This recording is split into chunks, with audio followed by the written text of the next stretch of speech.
What's up, guys? What is up?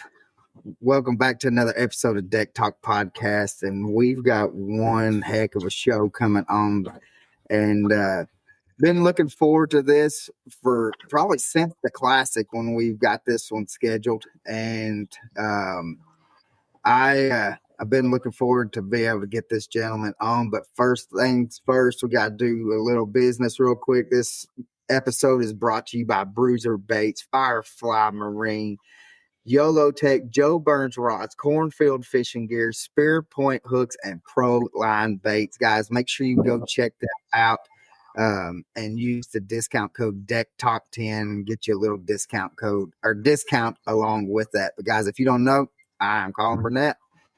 I'm Pappy J, and today's hero for the week will be, like we have been talking about, we'll be recognizing one veteran or current military personnel a week. You know, we can't thank them enough for what they do and what they have done. But this one's kind of near and dear to our hearts. Army Specialist Dawn Riley. She is my daughter-in-law. She's a 27 Delta paralegal specialist. She carries on a big task there, trying to keep people either out of trouble or putting them in jail. One of the two. But we like to thank her for everything that she's done, and just continue on.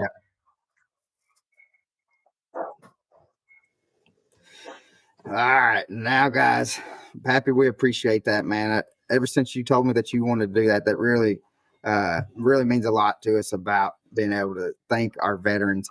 But now, let's get to the big guy right here to the right side of the screen, guys. He has been fishing the Bassmasters for 25 years, gone to the Bassmaster Classic 10 times, 9-time champion in Bassmasters. Along with that, he is from California. We have Ish Monroe. What is up, brother? Hey guys, how you doing? Not much. Man, I tell you, brother, ever since talking to you at the Classic and then kind of getting this all settled in, this has been one of the episodes that I have had a star around because I've been wanting to have you on here and chit chat with you. And because, you know, we got to have the Frog Master on the podcast and be able to talk some frogging. So, heck yeah, for sure. So, first question though,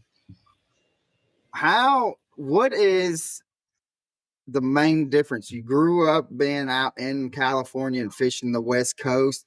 What is the biggest difference that you have seen from going from West Coast to East Coast?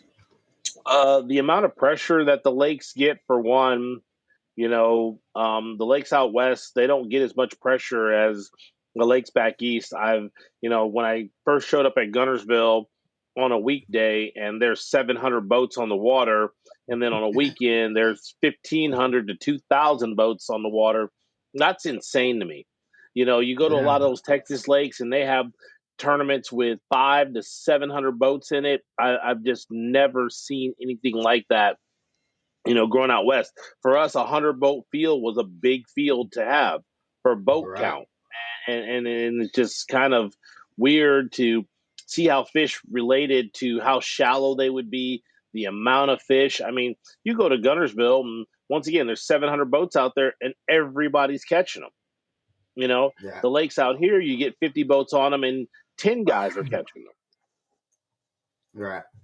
Now, I know, like in the West Coast, though, like that's pretty much like where the glide baits and stuff kind of came from the West Coast and moved to the East Coast. And pretty much everybody around here, we live in the Chattanooga area, and so we've got Chickamauga, Nickajack, and Guntersville right in our back door. And it seems like everybody that you see has at least one big glide bait on their on the deck of their boat somewhere. And so did you ever get into throwing them big glide baits? Oh, I'm a guide bait freak. I love the S-Waver 200. You know, I also love the clutch darter. That's another one of my favorite glides. I mean, I've been throwing big swim baits for a long time, and the glide bait thing for you guys is relatively, what I say, not new, but we talk about the last 10 years of it. For us Right. out west, we've been throwing big baits for a long time. The big AC plugs, the Huddlestons, lots of big baits well before the glide was really a thing. Right. And we have trout out here. And if you want a chance to catch a double-digit bass, which we all do as bass fishermen, we throw those big baits to catch those big fish. Yeah. And that's one thing that I guess he's within the last 3 to 4 years that I've been trying to put more and more into my arsenal is to throw a glide bait, because it's so much opportunity, and you're right that if you're going to catch a big one, that's what you're going to catch them on. And Yes. they tend to catch bigger fish, but I also have caught fish on there that I'm wondering why in the world they even went after the thing. 100%. So, but so with that being said, what is your favorite rod to throw a frog on? Well, that would have to be my signature series, Daiwa Tatula Elite Series Ish Monroe Frog Rod. I love the 7.4 because that 7.4, I fish it about 70% of the time, and then I fish the 7.9 version about 30% of the time. And that 7.4 just, it's the perfect action for, short, accurate cast is with it, and still being able to get to some of those big mats. But when you fish those big mats like you get on Gunnersville, you got to have that 7.9. Those extra 5 inches makes a huge difference. Oh yeah. Now, I do have a question from the comments that says, when fishing a frog in thick mats, what do you do to your frog to be able to get the appearance for the bass? Well, when I built the River to Sea Fat Mat Daddy Frog, I built it that I could throw it on mats. I didn't want to have any alterations to it. The only thing that I do is I do trim the legs just a little bit, just so that they get the bait a little bit more. But that frog weighs 5/8 of an ounce. So when you're throwing it over those big mats, that 5/8 of an ounce makes a good impression into the mat, gets to create those lines in the mat that the fish can track it, so you can get more bites and put more fish in the boat. Yeah, because that's one thing. I got a question right here from Steven Sturgeon. He says he wants to know, do you ever use a frog as a backup to get glide bait followers to bite, or do you just move on to find bites? No, it's the glide bait and the frog are two totally different baits. When a bass is kind of like people, and when you want a steak, you want a steak. When you want chicken, you want chicken. When you want fish, you want fish. And so you start taking that glide bait and you get that follower and you want to try to throw a frog over the top of their head, they're probably not going to react to it. The key is taking that glide bait and figuring out what it takes to get those bass to strike. It's kind of like almost like a cat and mouse game. Is all of a sudden you make that twitch to the left hard or twitch to the right hard, or you stop it and then you burn it away from them. That sometimes triggers those fish that follow it into biting, and you have to figure out what that trigger is. Awesome. Yeah. Thank you. Now, is it, when you're throwing a big glide bait, is it more or less as the real cadence, or is it more as a rod movement? Me, it's both. It's a combination of both. Sometimes it's the rod movement where you jerk it left to right, kind of like you do a fluke, or sometimes they just want that steady whine, and you reel it by a shadow, and he comes up out of the shadow and he just trounces it. Right. Yeah, and to me, like I love throwing them around like dock pylons, and then like around the dams and stuff like that, like around the spillways, and just seeing, just all you see is just a big old like a shadow coming up, Yeah. and then it finally breaks through the light, and you just see this big old thing. And I'll be honest with you, Ish, like still today, like the first couple, like when I go out and start throwing it, and that first couple that I see, and I see it come up, I'm swinging a little early-ish. I swing a little early at times too. It's hard, but man, you got to wait till you feel them. Wait till they turn their head before you know they got it good. Yeah. So, yeah, it's an interesting bait to throw, and if you can get it figured out, it is one bait. I've got a buddy that he throws it all year round here on Chickamauga, and it is one fun bait to be able to get some big ones on. Oh yeah, I mean the Chad. I mean, there's so many different ones. Yeah, and the thing is I've got a buddy that he took a 6-inch gizzard shad and put it into a mold, and so he's got the body of the 6-inch gizzard shad. That's And awesome. so, and he pours, like he hand pours all this, and it's doubled. It's just one joint, and I don't have one right here with me, but he has it to where it's got like an Allen wrench. Where you take an Allen wrench and you can screw it down to be able to tighten it up to where if you want a tighter swim, or if you want it to be able to swing out wide and stuff, man. Oh, it's nice. That's pretty cool. I'd like to see that bait for sure. Yeah. Well, are you going to? You're going to be in Knoxville in the Daiwa booth at the Classic. Not sure. I've taken on a big project right now, and with me not fishing the Classic, I don't really know, if I'm going to be able to make it. I mean, with the tournaments that I am fishing next year and the stuff I have going on out here with the boat dealerships and tackle shops, there's a lot of stuff that's going to, the Classic is a very important show, but I got to see what's going on here. I got you, brother. Well, what I'll do is I'll bring one to the Classic, and I'll have it in my bag. So if you're there, I'll have it to show you. Oh, just to show me? You don't have one to give me? Come on now. Maybe showing me stuff. I may be able to pull that one out. I'll tell them, be like, hey, I got Ish that's wanting one of these, and I'm pretty sure we can make it happen, brother. I mean, that's like taking a kid to Disneyland and telling him he can't ride on any rides. I mean, you just gotta look at it. We're just gonna walk around the park. That's all we're gonna do. Exactly. We're gonna walk in and look at everything, but we ain't gonna touch, buy, or ride any rides. It's like, okay. Yeah. So we'll make something happen on it for sure. Okay. Absolutely.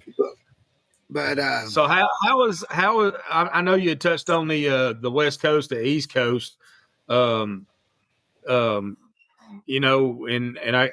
see that. I understand you got a lot going on. Do you get to go out and pleasure fish very much, or is it pretty saltwater? I mean, anytime I go pleasure fishing, it's definitely in the salt. I mean, I love saltwater fishing.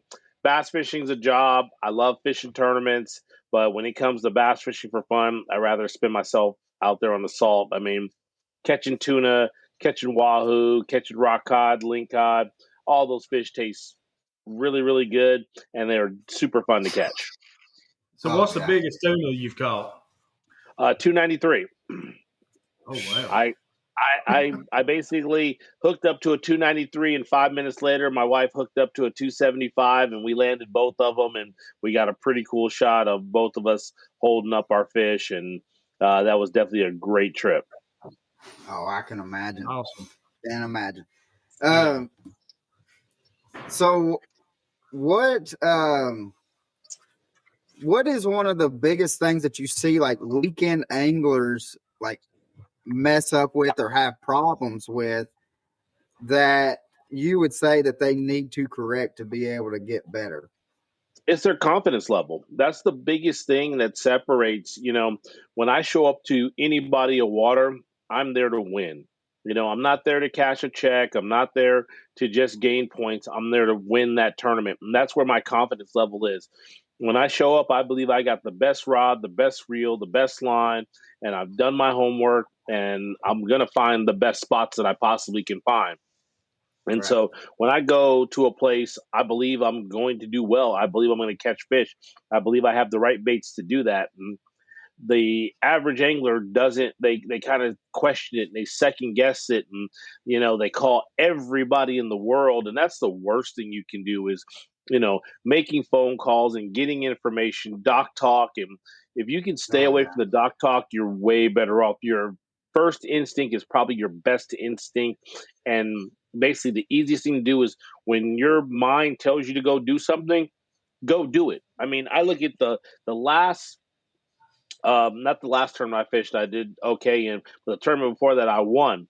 And I said to myself in practice, I said, you're going to make a 60 to 70-mile run to go check a spot that if you can get in and get out, you will win the tournament.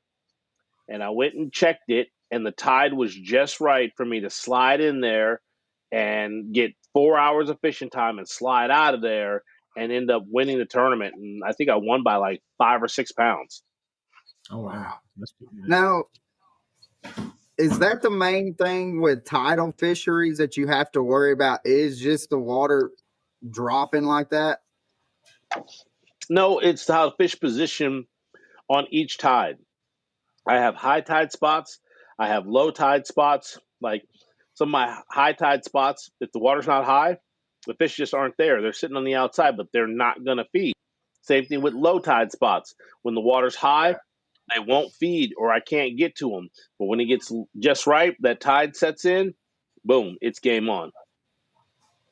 See, and that's, with us being on the Tennessee River, we don't have to deal with anything like that.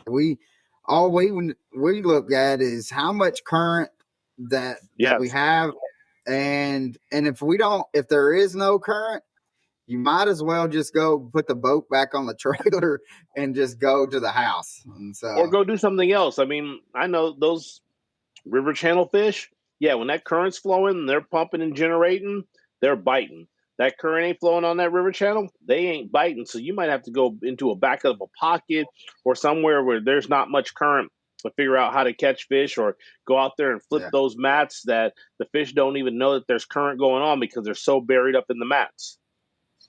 Right. Yeah.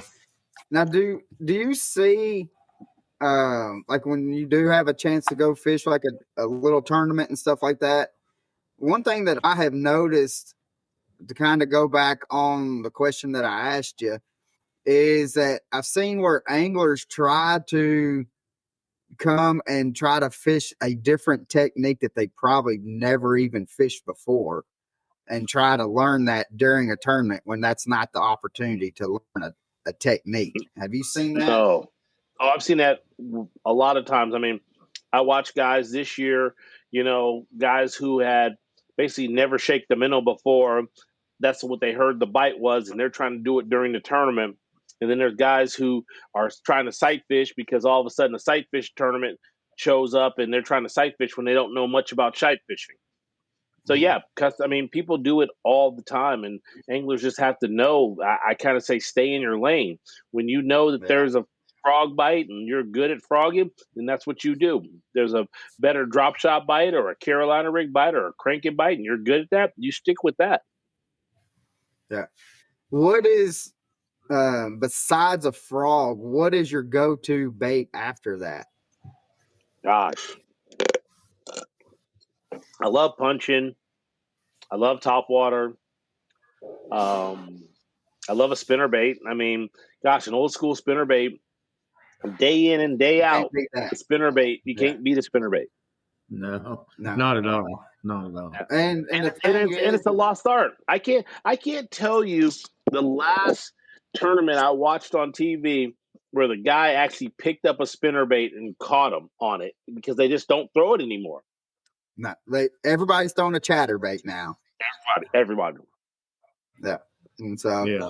but, and that's one thing, because, old Pappy here is he loves a spinner bait. I've never Oh seen yeah. somebody besides old Jimmy Houston. I've never seen somebody want to throw a spinner bait more than what he has. I love them. But, I mean, you are right. It's a lost art, buddy. I mean, you Yeah. know, and you can do just about anything with a spinner bait. If Yes. if you got the knowledge of it, you can do just about anything with a spinner bait that you could possibly do with Hey, just ask Jason Christie. He'll tell you. He still does it. I mean, he still catches a ton on a spinnerbait. I mean, a spinnerbait to me is probably still the most versatile bait out there. You can wake it, you can wind it in the middle of the column, you can crawl it on the bottom, and you can catch fish all different ways with it. Yeah, absolutely. and Absolutely. and to me, I mean, if you're throwing a chatterbait, anywhere you throw a chatterbait, you can throw a spinnerbait. 100%. Anywhere you throw a square bill, you can throw a spinnerbait. Anywhere you throw a plastic worm, you can throw a spinnerbait. Anywhere you throw a Zara spook, you can throw a spinnerbait. Yeah. Now, do you throw like any blade baits? A little bit, but that's a cold water thing for us out here on the West. There's just, for us, the blade bait, when they're eating that bait, there's other baits for us to throw. Right.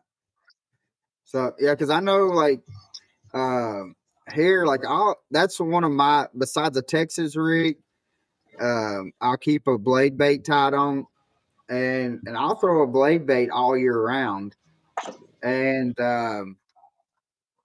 but and I get people ask me like, man, it's 95 degrees outside. What are you doing? The water temp is pushing 90. What are you doing? And I'm like, I catch fish all year with them. So Yep. So changing gears for just a second, and kind of pick your brain a minute. When you go up to a new body of water, at a tournament location, what are some of your key factors that you look for to dial in on a productive fishing spot? I tell people the best way to do that is you find the most favorite thing you love to throw and the best technique that you're the best at. So anytime I show up to a lake and there's grass and I can throw a frog or I can punch, that's what I'm going to try to do. That's what I'm looking for. If there's not that, then it's the next thing that I love to do. And that's, once again, back to throwing a spinnerbait or a chatterbait or a square-bill crankbait or a topwater. And then I go look for that. And last but not least, then you have to resort. You can never go wrong with a Texas rig or a drop shot on any lake in the country. Yeah, no, I totally agree. Now, when you're throwing a Texas rig, what color do you go to? Black, straight black. Really? Yeah, straight black. I can throw a black plastic worm anywhere in the country and catch a bass on it. Roll asked him about what color does he like, and he says at nighttime, he said any color black does great. And so and then he said color black. In daytime he says green pumpkin. So yeah, you can't really go wrong with green pumpkin. I mean, dirty water, clean water, but black to me. I mean, I grew up throwing a black gator tail worm, and I've always been able to catch fish on it everywhere I go. Oh heck yeah! So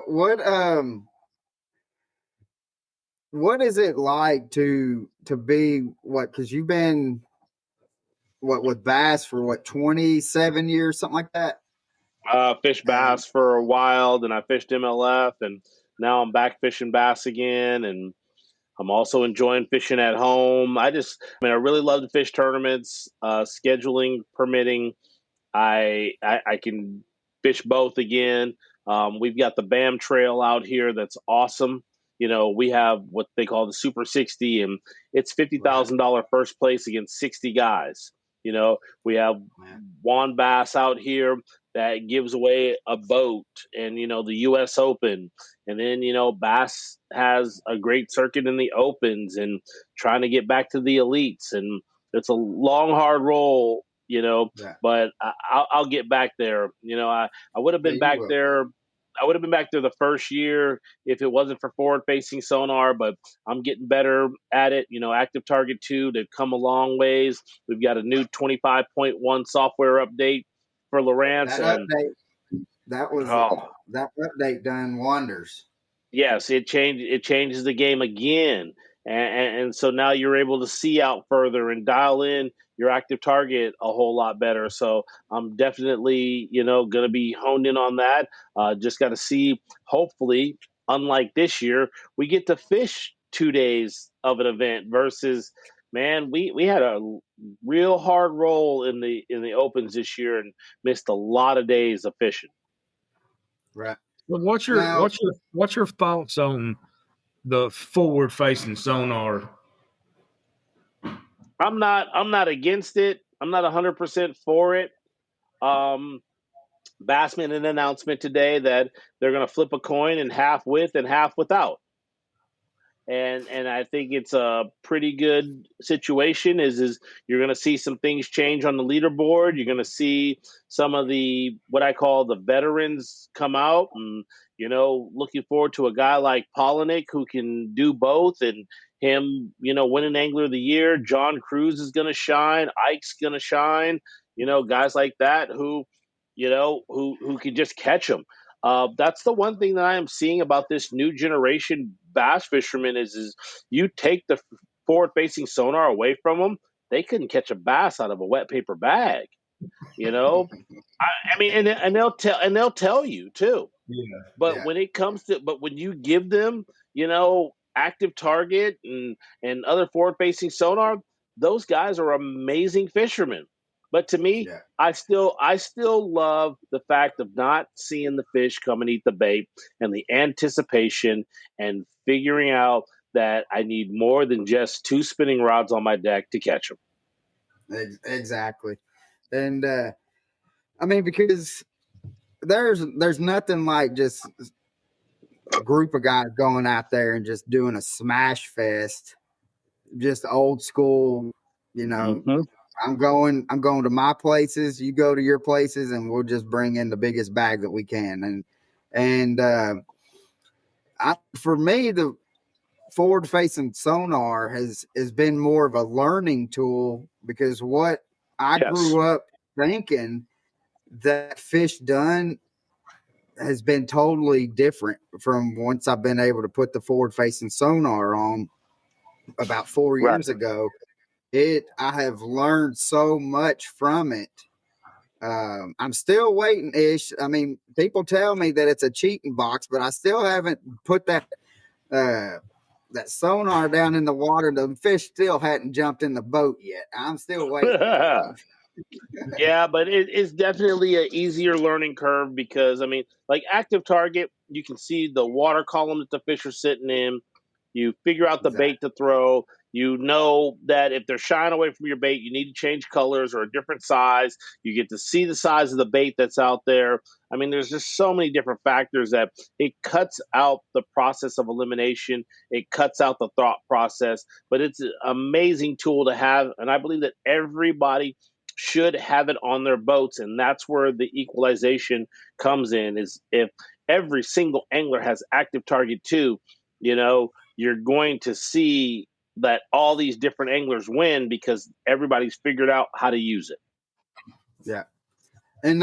But the thing, like, kind of like what you was talking about, like these younger kids that's coming up through high school and college and stuff. I mean, they're heck of an angler, but um, all they've grown up is with the forward facing sonar. I Yeah, guarantee you go to them and say, "Hey, I need you to triangulate this little point for me."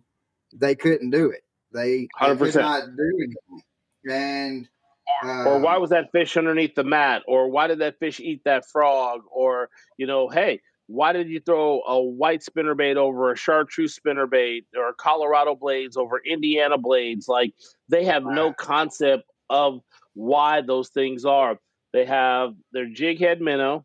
They have their little wacky rig finesse worm. They're throwing it on 6 and 8 pound tests. I actually had this kid tell me that he qualified for a like championship at lacrosse and didn't want to go because he knew he was going to have to go throw braid and a frog to have a chance. And I'm just like, and what's not fun? What's not fun about that? He goes, I love Exactly. spinning rods. I love spinning rods. I love light line, 6 pound, 8 pound tests. And I'm just sitting there looking at him like, just go sit back, eat your chicken tenders. Your mom will give you your participation trophy, and don't come out where the real men are because you're going to get beat up. Now I'll tell you, I would love to see a tournament with you, John Cruz, John Cox, and Ike and Nelly just going at it. Just man up and just bring out the braid and let's just go. So Yeah, I think that would be one heck of a show. I mean, you and I think John Cox are probably, in my opinion, are probably the two best frog guys that I have ever seen. And I've never seen anybody else go and get in some skinny water as what y'all do. But John gets in some real skinny water though. That's where that aluminum boat gets him. You know, I love my fiberglass boat. I love my Skeeter and my Yamaha, and I get there fast and I get back every time. John just has a boat that he can get into places that you can't take a glass boat into. Yeah. But that would just, I mean, to me, I mean, I don't know.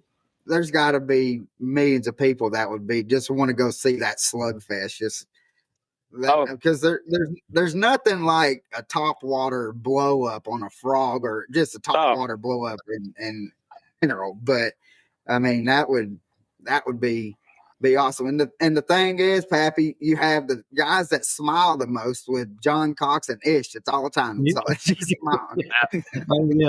Yeah. So, Absolutely. what has been biggest thing that you have learned from when in tournament fishing or fishing professionally? I know you've been doing it forever, but what was been from when the time that you was growing up? What was the biggest thing that you learned with fishing professional? I don't know. That's a hard one. I've learned a lot of valuable lessons over the years. You know, I've had the opportunities to have dinner and go to some of the greats. You know, I've been to Kevin Van Dam's house and had barbecue and a beer with him. You know, I've had dinner with Denny Brower, Larry Nixon, just sat down and talked with him. But I also grew up around some of the other greats that a lot of people don't know about, like D. Thomas. You know, D. Thomas, the father of flipping. D is the one who got me into flipping with a flipping stick. You know, people fail to realize that Dave Glebe, who's another West Coast angler, that dude won like 47 boats and a Cadillac. And he actually won 3 Bassmaster tournaments in the 70s. And these are the guys, you know, Dave, there's a pretty cool story. And if you could ever, I got Dave to tell his side of it and Roland to tell his side of it. And pretty much what it broke down to is Dave Glebe taught Roland Martin how to flip. And Roland Martin won 9 Angler of the Years because of it. And it's a pretty awesome story. And, you know, this is the stuff that I grew up on with bass fishing. What I see now is kind of disappointing and disheartening is there's this mentality of whatever it takes to win, whether it's lying, cheating, or stealing. We've had more disqualifications in the past 3 years than we've had in the past 30 years. Now, granted that, you know, things are different now. We have social media, we have cameras, we have a lot more things that are out there and going.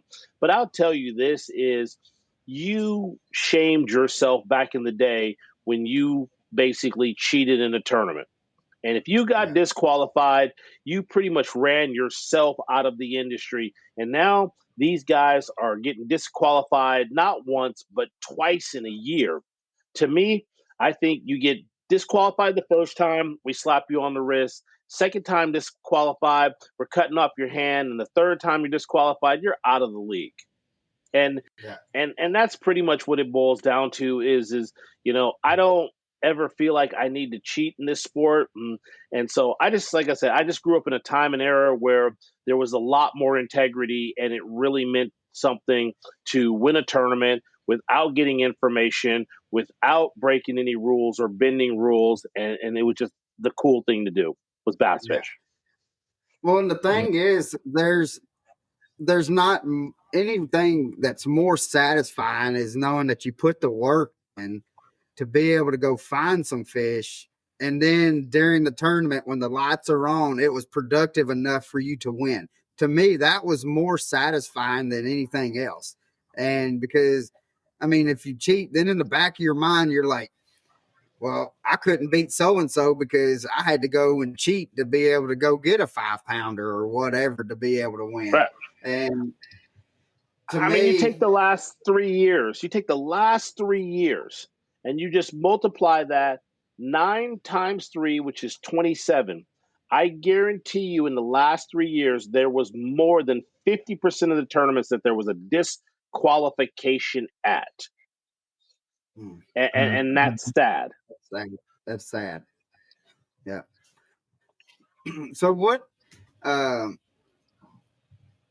You think it's just because of the amount of pressure on? Well, I guess you kind of answered that a while ago when you said it's all about the gram. It's all about the gram. Everybody wants to be Instagram famous, and that's what it takes. Is if there's a group of anglers now that don't care about making money, they care about a trophy. And I'll tell them this is you can care about that trophy all you want. And yeah, you think $100,000 is great, but if you look at the end of the year when you have no sponsors and you have no one that likes you and you have nothing to build on, then what? What are you going to do? Right. Yeah. And excuse me. Let's see. I got John Pate says, ask Ish if he could still sing the Ishy Lishy Vishy Frog song, because he was sure funny when he did it during the tournament. I have no idea what he's talking about, but it sounds hilarious. Yeah. Sounds hilarious. Now, I mean, not to say that I haven't sang a song when I'm trying to get the fish to bite a frog, and it's more so sounds like me begging them to eat my frog when they won't eat my frog. But yeah, the Ishy, Lishy, Delishy frog song, I have no clue. That's hilarious. John. Let's see. Let's see. Lori says the cheaters are getting away with too much. 100%. And she said, and they don't care about the relationship with their sponsors either. No, they really don't. That's 100% true. They don't care that, if I look at my 20+ year history of bass fishing, I've made $3 million in earnings. But I could tell you that I've made a lot more than that in sponsorship earnings. Yeah. What's up? Let's see. Callie says Ish is the man, and I don't know if he's from out that way. I know she works with a friend of mine is Ben Green with Ben Green Insurance. Oh, I know Callie. I know Callie. What's up, Callie? Yeah, that's me and Callie are friends, and we kind of go way back. She's super cool peoples and stuff like that. And tell little Emma I said hi, and all is good. And Ben's an amazing insurance agent for all you folks out there. Ben Green, you need insurance for boats, you need insurance for your house, you need any kind of insurance. Ben Green is the man to see out there in that area for getting insurance. And yeah, Ben's a really good dude. Yeah. So yeah, he lives out towards our way, towards the Chattanooga area now, and I've got to fish against him in a couple of tournaments for a couple of years, and I tell you, he's a hammer too. So especially once he figured out the Tennessee River stuff, he has been tearing it up here of late. Yeah. So. Yeah, he's a Western guy that moved back east, and he's doing really good out there. So what is it like talking about being out in the western side of the United States? And because primarily all your tournaments are going to be central U.S. to eastern part of the United States. What is it like to be traveling that much? I mean, you're traveling as probably as much as an 18-wheeler truck driver. No, I've got it figured out. So I'll fish, let's just say I fish 8 bass events, which is 2 opens divisions. I have a driver who drives my rig out there, and I fly back and forth. I run I run 2 rigs, 2 separate sets of tackle for fishing out west. I fish out west and I fish back east, but I fly into events, and if I've got more than a 12-hour drive to a place, that's where the driver comes into play, and you let the driver roll. And this is a business for me. And I've set up all the tools to be able to maximize my exposure on tour, to being able to fish East Coast and West Coast, and being able to make money in this business. And if more guys treated this like a business, they'd be a lot more profitable. Yeah. And I totally agree with it. I mean, because in the long run, I mean, that's what you're out there to do. I mean, yeah, you enjoy catching fish, but how you do in tournaments is what's going to determine what's going to be put on that table at the house. 100%. 100%. And I've noticed, like, the younger generation and kids that's coming up, all they really want is to have sponsors to be able to get free product. And it's not about that. I tell people all the time that when kids come up or their parents come and was wanting to talk about sponsorship and stuff, I was like, when you talk to somebody about sponsorship, it's not about what they can do for you. It's have a business to relationship. What you can do for them, and right, business. And so, and that's one thing that I have noticed, especially over the past 8 to 10 years. That's what it's more kind of leaned to, is everybody wants to be YouTube famous or Instagram famous and be able to get that free product. But it's not about, I mean, if you're getting free product 1 year, but then you're not doing anything to sell that product, then why are they going to stay with you? Yeah, it's not a mutual. The pros are the products of the sponsors as well. Yeah.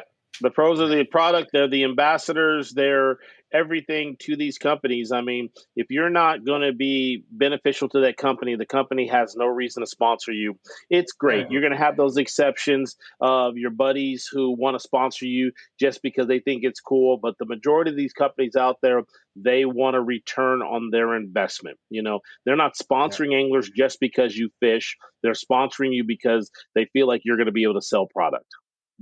Yeah. So I got a question for Robert Duffy Jr. It's pretty good. He says, "What's your opinion on a bank angler who fishes all over the country using different techniques for multiple species? Do you think that they could compete in tournaments?" Honestly, I think they could. I fish all over the world for different species. And I can tell you, being a well-versed angler has helped me catch all different species. So a guy who can use different techniques from the bank and catch fish consistently and fish for different types of fish, he can fish for a bass. Because there's the one thing I can tell you about a bass is there is no consistency. Yeah. There's none. They 1 year they're eating this, the next year they're eating that. 1 year they're in the grass, the next year they're not in the grass. And you're just like, why are they not in the grass? You know, Gunnersville is not the same frog lake that it used to be. Chick's not the same big fish lake that it used to be because it changes due to weather conditions, due to pressure, due to innovations in techniques. You know, once again, has anyone ever thought that you could go out, run down to the middle of the lake anywhere without a GPS coordinate, take your trolling motor, drop it in the water, take your active target, and start scanning around and start catching bass over 40 feet of water that are suspended in 12? Mm. You never would have thought that. No. Didn't even think that they was even there for one. Right. And there's hundreds of them out there, thousands of bass out there. And these guys have shown you. And once again, back to, man, these guys catch a lot of fish on a freaking wacky rig, little worm, and a jig head minnow. Yeah. Yeah. Yeah. So, I got a question that says, what is your favorite lake to fish that is not out in California? Oh, gosh. Oh, that's a hard one. Because you got to realize, I have the Bass Factory. Clear Lake is officially the Bass Factory. I weighed the 3 biggest stringers in a tournament that I've ever weighed and still finished 6th.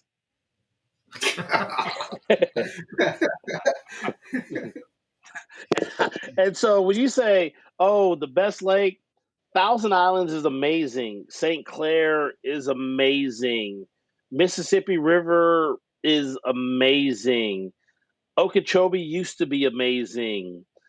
Yeah. But I guess I have to say Thousand Islands would be my favorite place to fish because, you know, you can go catch a 20-pound bag of smallmouth, you can go catch a 20-pound bag of largemouth, and you can do it within a 5-minute run of each other. That's crazy. So, would you prefer to have a river system or a highland reservoir? I'll take a river system any day of the week. I love the current eddies. I love being able to break down the water. I love the fact that most likely you're going to have grass in that river system versus highland reservoirs, usually deep, clear, lots of finesse techniques, and I'd almost rather go to the dentist than throw a drop shot. I hear you on that. I hear you. So, Yeah, couldn't have said it better myself. Yeah. I totally agree. Well, because like going with like what you were saying, like with reading the water and the eddies and stuff like that, that you can almost like just going down a river system and seeing how the current's flowing off the bank or wrapping around, that you can be like, all right, there's going to be fish right here. It may not be the biggest fish, but you can pinpoint a whole lot easier, I think, than for me than a highland reservoir. I mean, Definitely.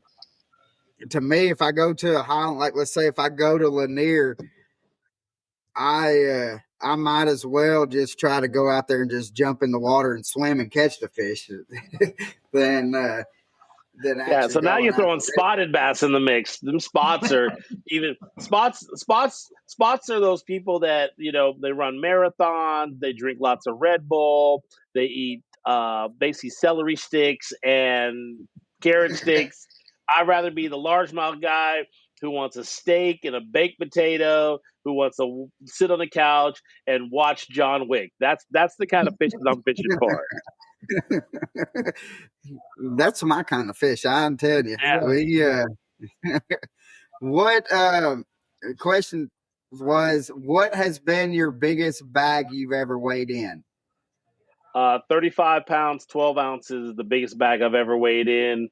I weighed 40 pounds and 41 pounds and an ounce is the biggest bag I've ever caught. That's massive. Yeah. I couldn't imagine. We and what lake was that on? Clear Clear Lake? Yeah, that was Clear. That was Clear Lake that I weighed the 41 pounds on. The biggest bag in the tournament was at Lake Amistad, when everything just went right, and I ended up basically winning that tournament. Oh, So Ish, if you out of all the old timers that you have talked to and picked their brains and that they've gave you valuable information, what is the one that has really stuck out to you and still to this day sticks out to you the most? So there was a time in my life where I just needed Phoenix, Arizona to hang out. And John Murray is a guy who probably won $1 million before Larry Nixon won $1 million in bass fishing. John won everything. And actually, John lives in Tennessee now, and he lives on Watts Bar. And it's the one thing he told me was just go fishing. Everything else is going to be what it's going to be, but just go fishing and enjoy yourself out there when you're fishing. And that's stuck out to me. And we're talking this information. He gave me this 20 plus years ago. Wow. And that's always been one of those things where I just, everything's going bad, everything's going wrong. Sit down and be like, dude, just go fishing. And you just go fishing and it works out. That's awesome. Yeah. So can you explain kind of real quick about like the BAM series, because that is people that's on the East Coast really don't know anything about it. We know about it. We've had a guy that was that fishes the BAM series on the podcast, but can you explain what the BAM series is? So the BAM series is a gentleman by the name of Mark Lassane, who was an amazing tournament angler out west here, who basically also started Bass Angler Magazine. And we needed something out west to fish that had some media behind it, which is he's given us that, B, credibility behind it, which he's given it that himself and the anglers that he's chose, plus 2, a good payout, which he's actually gone to multiple anglers and talk to them about, a payout structure. And so we have the BAM Pro-Ams, which are great. And the BAM Pro-Ams is a normal Pro-Am series, but you have to qualify for what they call the BAM Super 60, which is the 60 Western anglers at the top level that want to fish for $50,000 as the first place prize. And he has the media behind it. He has the anglers behind it and a $50,000 payout for a $2,000 entry fee. You can't really ask for much more than that on a structure of basically the fishermen. You catch the 5 biggest fish, or you catch the most fish, and that's how you qualify for the top 10. And then the last day is the 5 biggest fish weight, which is great. And he's televising on YouTube. He's done a fantastic job. He's got a lot of great sponsors behind it, and it's a trail that I really, really enjoy fishing. And I keep hoping that there are no conflicts with it, so I can continue fishing them. Yeah. Now, do you wish that bass would go out west toward your way? Long as it's in an open division, not in the elites until I'm back fishing the elites, then we can go out west, because I don't want all the phone calls. Ish, where do I go? What do I do? Because that's the new thing nowadays is, dial-a-bass. It was funny. There was somebody asked me, they go, it was just a sports writer talking about, all the different like steroids and stuff. They're like, well, is there steroids in bass fishing? I said, yeah, it starts with what's called a cell phone. And they sit there, they dial somebody's number to get waypoints to figure out where to go fish. Yeah. So that's funny. I would love to be able to see y'all, to be able to break down Clear Lake or the Delta. I think that would just be phenomenal. I mean, because that's something, being in the East Coast or east part of Tennessee or the United States, we just hear about Clear Lake and the Delta and stuff like that. Clear Lake's a very special place, and it's not a place that you worry about breaking down because the whole lake is good, and you can literally catch them any which way you want to catch them. You know, you're a chatterbait fisherman, catch them on a chatterbait. Topwater fisherman, catch them on a topwater. Jig fisherman, catch them on a jig. Flipping, you want to go flipping, you can go catch them flipping. Catch them on a frog, catch them on a spinnerbait, catch them on a deep diving crankbait, a shallow crankbait. Catch them any way you want to catch them. Catch them on a drop shot, catch them on a shaky head, catch them on a Texas rig worm, catch them on a Carolina rig. That's the great part about Clear Lake. Now, Delta's someplace that I would really like to see some of these really great forward-facing sonar guys come out there and try, because I don't think they could do as well on the Delta. Yeah. Now, do you think that Clear Lake, like if it got the pressure that, let's just say, like a Gunnersville, do you think that it would still hold up as well? Gunnersville, if it got that kind of pressure, it depends on the part of the country. So the one thing that makes Clear Lake and a lot of the western lakes great is that they don't eat bass here in the state of California. We have too many other fish to eat. We have too many saltwater fish to eat. So guys go fishing, you know, they're going bass fishing for fun. So it's pretty much all catch and release. And so it doesn't get that same kind of pressure to it that at Gunnersville. You know, I watched a guy at Gunnersville when the last time I fished there. He went out and he caught his limit, and he was out there that afternoon catching his limit again. Yeah. And taking them I home. guarantee it was in the frying pan later that night. Yes, it was. What is your favorite Daiwa reel, bait caster or spinning reel? The egg beater is not I don't have a favorite egg beater, but I mean, I will tell you this is the Daiwa Exist is probably the most amazing spinning reel on the planet. You know, there's nothing better engineered and designed in Japan as the most awesomest spinning reel ever. But I'll tell you, the Tatula series, if I'm trying to make long casts, I'm throwing the Tatula Elite series. If I'm trying to just, you know, not have to put my thumb on the spool, the Tatula SV is amazing. And then for me, the Zillion is my workhorse reel that can take a beating when I'm frogging and trying to fish, you know, heavy line and pull on these fish hard. The Zillion is made for, you know, the workhorse. Yeah. And one thing that and you can correct me if I'm wrong, Ish, one thing that I really like about the Daiwa is you can pull a Daiwa reel out of a box, put it on a rod, and you do not have to mess with adjusting it or anything like that. It is already preset, ready for you to go, and you can go out there and just start yanking some lips. Yeah, the SV spool, that's what it was designed for. The SV spool, you know, actually they initially designed it for skipping and not backlashing, but after we started making lots of casts with it, we realized you don't even have to have your thumb on the spool and not get a backlash. So that's kind of how we roll when it comes to, you know, pulling a reel out of the box, putting it on a rod, and making casts with it. That's it.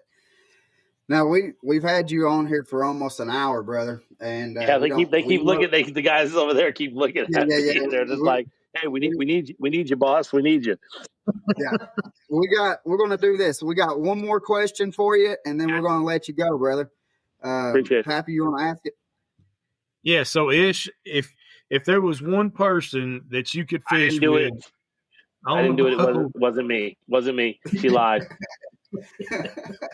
One person that you could fish with on the boat that's currently with us or not, who would it be and why?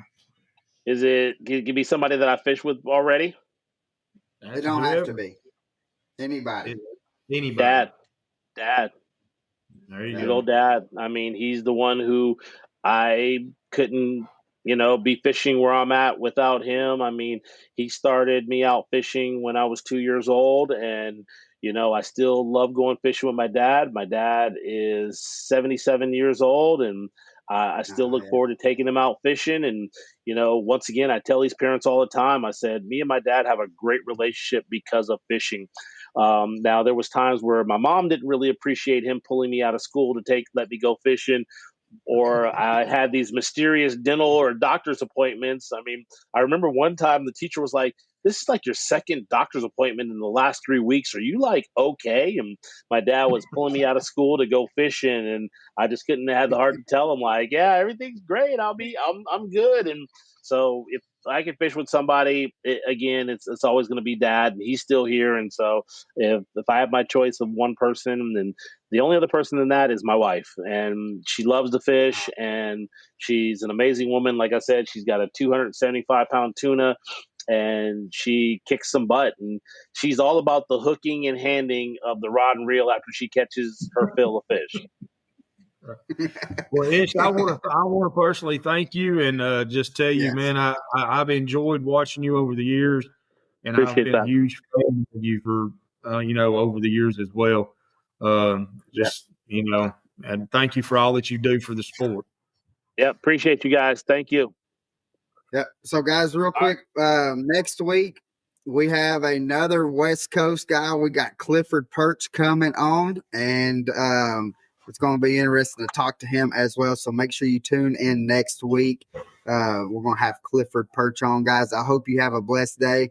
And Ish, brother, thank you so much. And I will Thank you, see guys. you somewhere down the road, brother. So, All right, guys, see you guys. see you later.